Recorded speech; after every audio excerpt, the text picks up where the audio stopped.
Welcome back, everyone. By the end of today's lesson, you'll be able to say, I can revise my writing to improve word choice.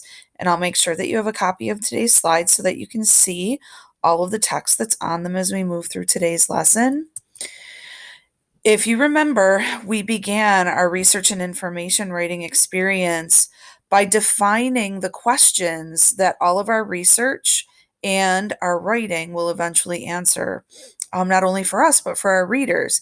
I wanted you to make something and begin with a driving question that was really built around how you might create that thing. In my case, it was how might I create beautiful hand lettering?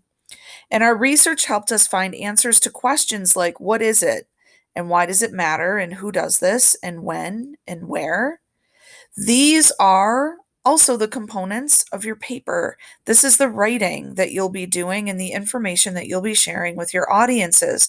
But what I want you to know is that you can experiment with the order of that information. So, some of you might be familiar with receiving graphic organizers and teachers telling you exactly what order to speak to each of those questions in. I'm going to encourage you to keep things a little looser. All of us have gathered notes at this point, and you might remember that I shared some of my note cards with you. You'll see them here. One of the reasons why I had you keep notes on separate index cards is because each note can actually become a paragraph or a passage of your paper.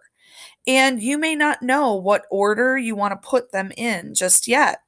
In our last lesson, we wrote a beginning that made for a great and interesting hook. But going forward, what I really want you to do is have your notes on hand and have them in mind and maybe scatter them across your table where you're planning. But I want you to begin writing the body or the meat of your paper where you feel most confident. Pick out the piece or the note that you feel you'll do the best job with. This is my example. Hand lettering has become increasingly popular art form over the last few years. Anyone can use it to decorate everything from wall art to journal pages to greeting cards. I want to start there. After my beginning, this is going to be the first body paragraph or maybe even a passage. I'm not quite sure how long it's going to be, but this is where I'm going to start. And I want to improve my word choice here. Now, I've already turned this into my own words by using my note sketch paraphrase strategy that I shared in a previous lesson. But even though I've turned it into my own words, there are some that I'm not necessarily thrilled with.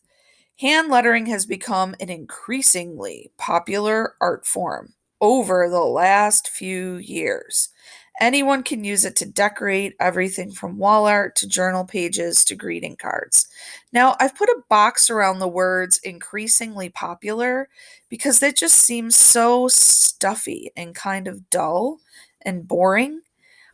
I've also put a box around the phrase over the last few years because that seems really long and kind of like I'm rambling on and on. And the word decorate is kind of boring as well.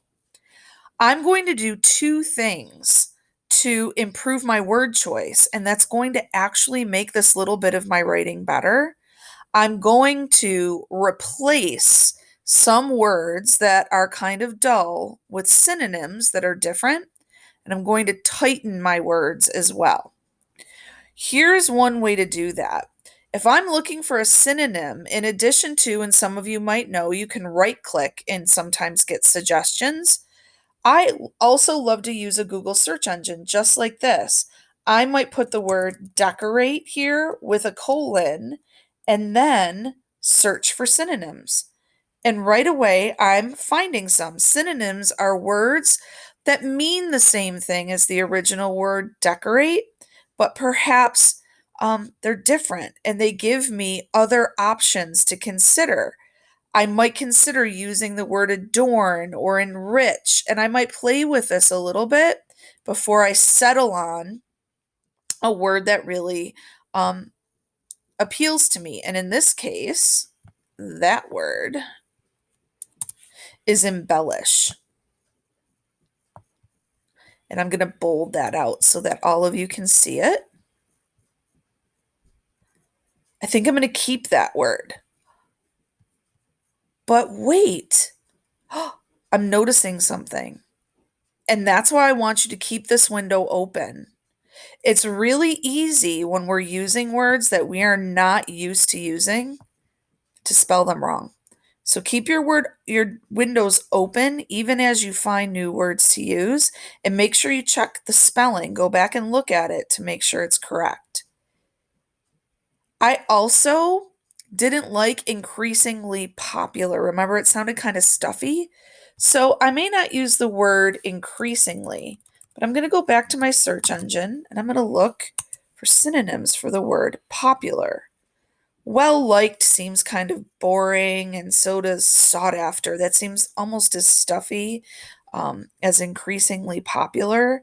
Fashionable isn't quite it either, because that reminds me of clothes, and hand lettering isn't about that. But hot is kind of neat, or cool. Both of those, they kind of add even a little bit of voice to my writing. It makes me sound like I'm a little bit younger, or at least my writing is a little bit more informal and friendly. And if you remember in my previous lesson, I was talking about how I really wanted to be in conversation with the people who read my piece. I want them to feel close to me and like we're just kind of hanging out. Hot might be a good choice for that. Hand lettering has become a hot hobby. Art form sounds kind of, intense as well. So I'm going to switch that up. Hand lettering has become a hot hobby in recent years. Recent years tightens this sentence or this phrase right here. Instead of over the last few years, which is 5 words long, recent years is just 2 words long. Look at the difference between my first version and my second version, and how revising for word choice and improving it makes my writing better. Hand lettering has become a hot hobby in recent years. Anyone can use it to embellish everything from wall art to journal pages to greeting cards. Because I'm only working to improve word choice in one small bit of my writing, I have a lot of time to play around and be really thoughtful about the decisions I'm making. I also can ask other people for help. And that's what I want you to try today, everybody. I want you to write one part of your draft. Start with the part that you feel most confident about in terms of the body of your paper. Circle the words that are simple or redundant when you're done, and then search for better synonyms using either the approach that I modeled, or if you have a different one that you like better, that's fine as well. And I'm catching a typo here, a little extra period, so I want to fix that. Experiment with your options and seek some feedback from other people too. They'll help you choose just right words because they might have some experience and understandings that you don't. Circle the sentences or phrases that seem to ramble on a bit too long as well. And then think about how you might use fewer words to say the same thing. The way that I was able to take that 5-word phrase and narrow it down to 2 words. Searching for synonyms can be really helpful here too, and so is asking other people. Sometimes I find that inexperienced writers, they feel like that's cheating, and it's not. When we ask people for feedback, that's what all great writers do. So I encourage you to do it too. Enjoy writing today, everybody. Start with the piece that you feel best about so that you feel some measure of success, and I'll see you at the start of our next lesson.